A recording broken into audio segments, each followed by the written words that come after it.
तर नमस्कार मंडळी लोक म्हणतात का मी ॲड्रेस देत नाही. तुम्ही व्हिडिओ पाहतात ना, व्हिडिओच्या वरती माझ्या प्रोफाईलवर जा. तुम्हाला माझा पूर्ण पत्ता पर माझ्या घरापर्यंत म्हणजे यायचा व्हिडिओ मी बनवलेला आहे. श्रीरामपूरमध्ये जर आले ना तुम्ही, आपलं बस स्टँडला जरी विचारलं ना भाऊसाहेब मुळव्याधवाले, ते पण सांगतील तुम्हाला. रेल्वे स्टेशनवर पण सांगतील. आणि नाही जमलं काही तर श्रीरामपूरवरून सरळ आपल्या डायरेक्ट सुतगिरणी रोडला यायचं. तिथं सुतगिरणी गेट कोणाला विचारा, कोणी सांगतील तुम्हाला. असं नाही, एकच आहे श्रीरामपूरमध्ये सुतगिरणी गेट एकच आहे.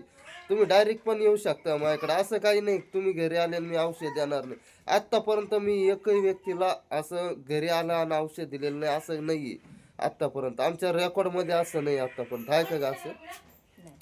आतापर्यंत नाही मंडळी. एकदम सरळ आणि सोपं आहे. श्रीरामपूरमध्ये यायचं, सुतगिरणी गेट विचारायचं, त्यानंतर कानिफनाथ नगर MSCBच्या लाईटच्या ऑफिसच्या पाठीमागं यायचं डायरेक्ट तुम्हाला.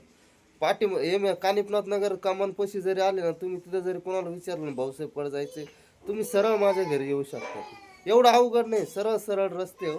तुम्हाला वाटत असं नाही अवघड आहे आउट ठिकाणी, असं काही नाही. डायरेक्ट सरळ रोड आहे तुम्हाला. बस स्टँडवरून सरळ डायरेक्ट सुतगिरणीला येते तो रोड. लक्षात राहू द्या. घरी आले तर तुम्हाला औषध मिळेल म्हणजे मिळेल 100%.